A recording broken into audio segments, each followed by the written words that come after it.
We have a new operating system installed. Here we can see the login screen. It may vary slightly, depending on which graphical environment we selected. If the default desktop environment is KDE, the login screen will look like this. The application that generates it is called KDM. For GNOME, the text fields for our username and password will appear more in the middle. The idea is exactly the same, and the differences are only in the way of their presentation. We enter our username and password. We'll see what the KDE environment looks like.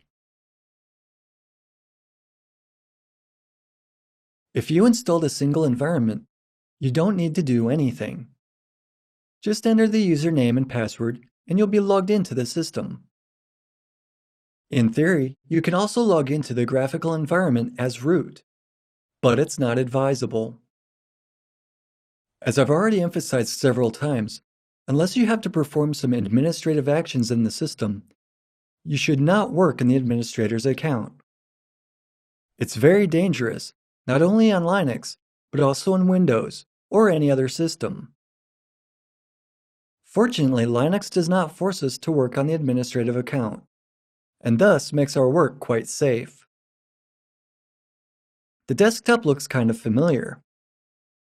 The only difference may be the gray rectangle in the upper left corner. The default view of the KDE desktop is a bit different from the one in Windows. We don't have any icons on the desktop, and the selected directory is displayed as a gray movable frame. You can easily change that. If you prefer the traditional desktop, the KDE provides something like a task manager. The three dots in the bar in the bottom left corner. When we click this, we can change the look of our system. The simplest view are the desktop icons. If we click that option, our graphical environment will look and behave exactly like that on Windows. The button in the lower left corner is a typical start menu. Even the arrangement of the elements is similar to that in Windows. We've got something like a start menu, some action icons, applications bar that shows actively running programs, and a traditional tray with a clock and a few additional options. Let's start with the tray. It works exactly like the one in Windows. By default, we'll have a tool for the network management, a volume management tool. The arrow next to the clock works the same as the one in Windows. Icons that at a given time do not bring any new information are hidden there. If we're working on a laptop, the information that we're connected to mains is rather unnecessary to us, so the system will hide it. However, if you unplug the power, the system should show that you are working on battery power. After reconnecting to the mains, the icon disappears because there is no real need to show it. Other elements appear and disappear also, depending on the actions we take. For example, if a portable device is connected, the system will find it, just like in Windows. Unfortunately, on the virtual machine, we must temporarily switch to Windows to indicate that the portable device has been connected to our virtual machine. At this point, Windows, the host computer, will stop the device and the device's operation will be taken over by the client computer, which is our Linux. Of course, if the system is installed directly on the computer, there will be no such problem, because there won't be any proxy. In the case of a virtual machine, we must remember that any equipment that we connect to our computer will be handled by the host system, in our case, Windows, in the first place. That's why it's necessary to switch the handling of a device to VirtualBox, with the buttons on the bottom of the machine's window. Once you've attached your device in the virtual machine, you'll see a menu with all of the options available for your device. We can, for example, open the device in the Explorer, something like the Windows Explorer, an application called Dolphin. This will allow us to view the contents of the memory stick. Like on Windows, if we want to remove such devices, it's recommended to remove them the so-called safe way.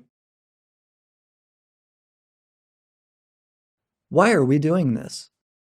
In fact, for a typical Linux user, this operation is quite natural, and it's meant to inform the system that the device is no longer used.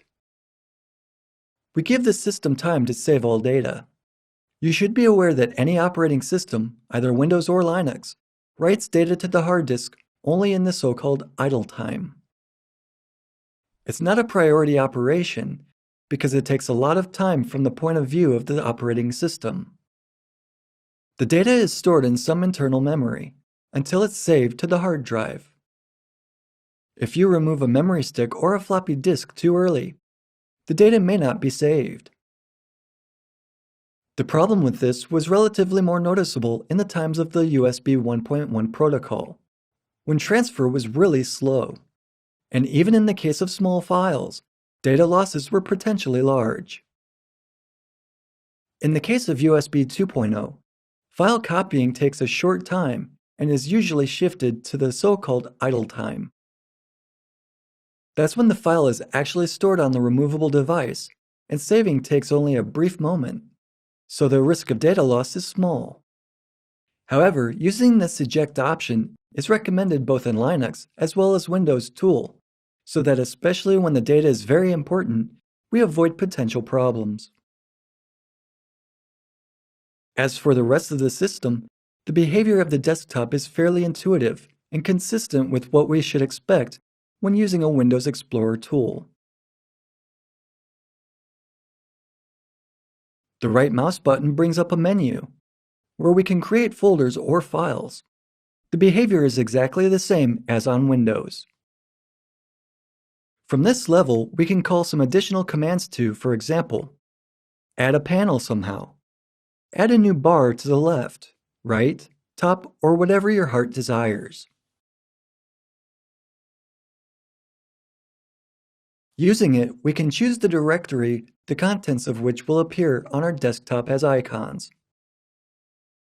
The desktop directory is the default, but in KDE, there is nothing that prevents us from showing icons from any directory we want.